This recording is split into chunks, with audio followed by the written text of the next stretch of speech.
Public opinion around the world has had it with Israel and had it with the West. They look at us and the roughly 14 countries who join us in support of Israel as some kind of axis of inhumanity. And they despise us in large measure because we are violating our own values, our proclaimed values. I mean, we spent a great effort after World War II to ensure that nothing like what the Nazis did or the Japanese in their rampages through Asia would ever be done again. And now we're sitting back and watching it being done, and we're denying that it's happening. So there's what the Chinese are doing, re-educating people and assimilating them forcibly in Xinjiang, not a good thing, is termed genocide. But the murder of a couple of 100,000 people and the wounding of another couple of 100,000 in Gaza is not genocide. No, this is a double standard that is so naked that it totally discredits us. One of the hopes that some may have had in the change of administrations coming in, you and I have often talked about, just the fecklessness of the current Secretary of State and the State Department, and then just the nature of our diplomacy anyway has basically been just subordinated to Israeli requirements. So the hope is, well, maybe the incoming team might be better. Well, Trump has selected now officially as his Secretary of State designate Marco Rubio to come into this. And if anybody's wondering, well, what might he say on this? Here's what he said on an interview about a month ago. Israel has killed Hezbollah, confirming its leader Hassan Nasrallah. Israel used a U.S.-made 2,000-pound bomb in the strike that killed him. You are vice chair of the Senate Intelligence Committee. How concerned are you that this could ultimately lead to a wider conflict between Israel and Iran, Senator? Well, I think if Nasrallah was still alive, the threat of a broader conflict is even higher. This is a guy who cheerfully said, death to America, death to Israel. Now, when you're a country and someone runs an organization that exists for the specific and defined purpose of destroying you, you have no choice but to treat that person as an enemy and to confront them likewise. You have no choice but to confront as an enemy anyone who's trying to kill you. Does he not see that that's being interpreted very different depending on which country you're Yeah, well, of course, he doesn't see it. But he also demonstrates a degree of ignorance that's quite appalling. Nasrallah was a very moderate leader in Hezbollah terms. He was a constant force for caution in their actions. He wasn't aiming at the United States or Israel. He wanted to avoid a war with Israel. He was supportive of Palestinian rights, yes, and he began a series of fairly limited skirmishes with northern Israel in support of Gaza and the Palestinians who were being murdered there. But to say that he's some kind of monster out to destroy the United States and Israel is complete nonsense. Lebanon has never invaded Israel, to my knowledge. Israel has invaded Lebanon on multiple occasions. Israel is killing civilians indiscriminately in Lebanon as we speak. Hezbollah, at least until this latest round, has been very, very careful to target only military facilities and intelligence facilities in Israel, by contrast with Israel. The notion that somehow or other Iran is a threat to the United States is absurd. It is a threat to Israel, in large measure because Israel is a threat to it. Israeli policy aims explicitly at regime change in Iran. I don't think Iran is aiming at regime change in Tel Aviv or Jerusalem. But even if it is, it has no capacity to do that. So this is a war of choice for Israel. That is the war with Hezbollah.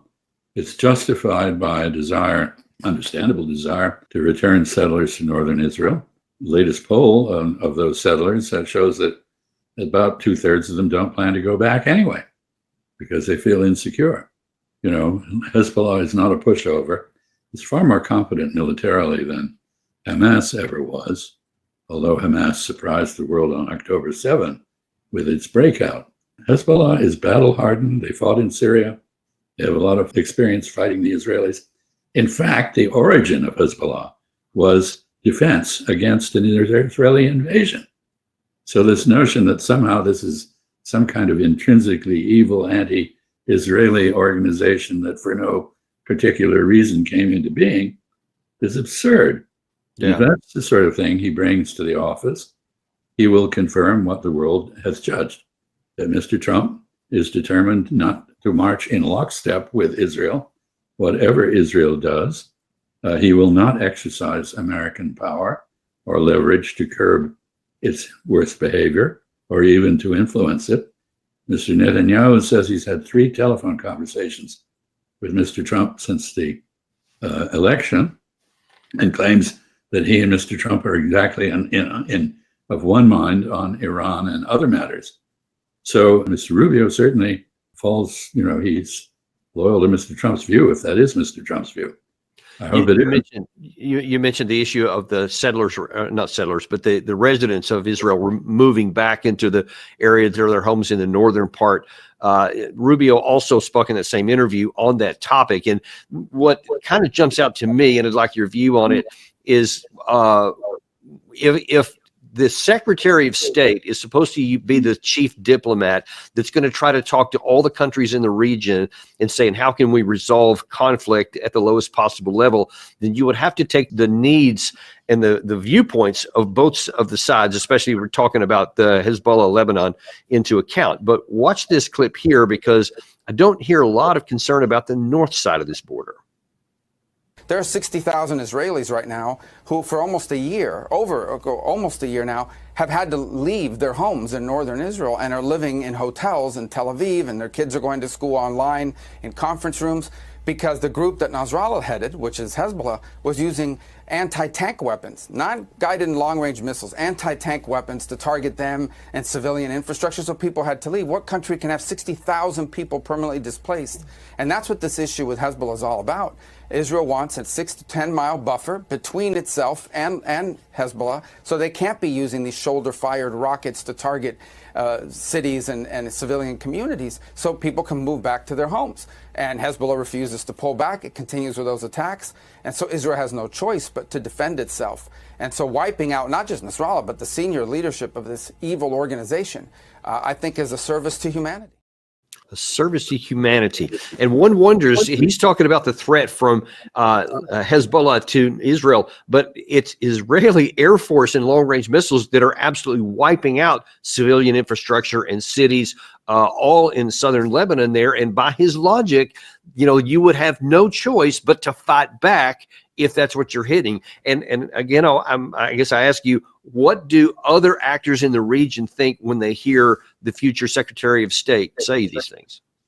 Well, they will recall that if there are 60,000 Israelis living in hotels in Tel Aviv and their kids going to school online, there are 1.9 Palestinians in Gaza who've been forced to move many times, who have no homes, no education access for their kids, and who are being slaughtered. And they will also know that that is what is happening in Lebanon at the hands of the Israeli so-called Defense Force.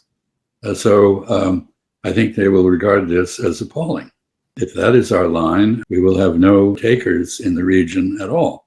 And in fact, that is this sort of statement, which is so one-sided, blind, and cruel, is exactly why we apparently are beginning to see active pushback from the region as opposed to just passive resistance to our policies.